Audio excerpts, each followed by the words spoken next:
This is a brief video with an overview of the New Jersey part of Jersey, New Jersey. This campaign covers the 10 days of Washington crossing the Delaware into New Jersey and fighting the battles of Trenton and Princeton before going off to winter quarters in Morristown. So the game tries to recreate the situation. The Americans start on the Philadelphia banks side of the river. They need to cross using the various ferry crossings. These potentially could be iced up. The ice at this time of year is winter. It's very bad, or ice flow in the river. And so potentially these ferry crossings could be closed at any time and they can't get across. So the Americans need to try and get across, get to Trenton. The Hessians under von Roll are in Trenton. This is a breakout map. So this space here on the map is represented by the town of Trenton, and this is the town map. Von Roll starts in the town with his regiment, plus the other two regiments that were with him in the garrison. This is the objective marker. The Americans need to get to the town, hopefully without the alarm being raised, capture the objective marker. So they need to get to this space to take the marker. Once they've taken the marker, once they've taken the town, they no longer need to hold on to the town. So they don't need to stay there. They may choose to. There's benefits and not of staying or not staying.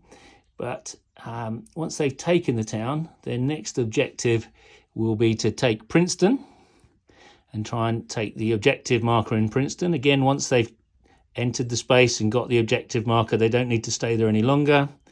And then once they've got the two objective markers, they need to get sufficient amount of the army off the table towards Morristown. All the time the British are going to try and stop them. Once the alarm has been raised, the Hessians and the British can start to react. There's more Hessian troops down at Bordentown with von Dollop, and around at Burlington, Sterling's command. There are some American militia at Mount Holly. And once the alarm has been raised, Cornwallis will probably start to march from New York to come to try to relieve the situation. Again, this is driven by events on the event clock. So the turn that Cornwallis turns up, neither player is going to know when and how to plan for that. The British player needs to concentrate their forces and try and bring the Americans to battle to try and destroy the Continental Army. So Washington's got nothing left to fight with in the future. Whereas the Americans really want to survive and obviously give the British as much of an embarrassment and a bloody nose as possible. The Americans, once they're across the river, they can start raiding. They've got a militia box where certain events will allow them to increase the amount of militia in their available box, and these can be moved from this box by activation to anywhere on the map, and these can start raiding and harassing the British troops. More British troops are going to come from the direction of Brunswick, so the few troops that start on the map will be greatly reinforced. The Americans, the amount of continental troops the Americans start with, that's it. They're not going to get any more continentals. They will get more militia rallying to the cause. But Washington needs to keep his continental army intact. He can't afford to let it be destroyed. So Washington needs to get these two places and off the map, and the British need to try and force him to battle. So there's quite a bit of cat and mouse and positioning. The British can't just stay in Princeton waiting because they'll lose the game. They need to come and retake Trenton. They need to be holding Trenton to be able to win. So how much force they send and how they react is key to the way the game plays out. So there's a lot of decisions. There's a lot of different paths to victory. The game introduces alarms. It introduces the ferry crossings, which can be closed through ice flow.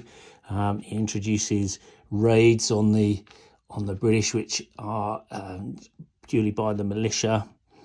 The event clock, so there's only 3 dice on the event, even though it's a 4 dice game. Both players will have 4 dice, and some of the spaces are up to 4 dice. But it's a shorter campaign, and there's only 3 rows of events, and again with the second events coming in as well. When we get to the second roll of 10 on the event clock with 3 dice, that'll end the game. Combat is similar to all other Limits of Glory games, in that we've got the different troop types with their commanders. We've got the Continental Army, the militia, the British regulars and the Hessians, and then troops that with no commander at all. So different troops are going to fight slightly differently, and who's commanding them is going to affect things as well. The command charts, there's a command chart for each player with the troops that are available to them, or the troops can be deployed onto the command charts or onto the map depending on how people want to play. It's quite a tight game. It's difficult for both players to win.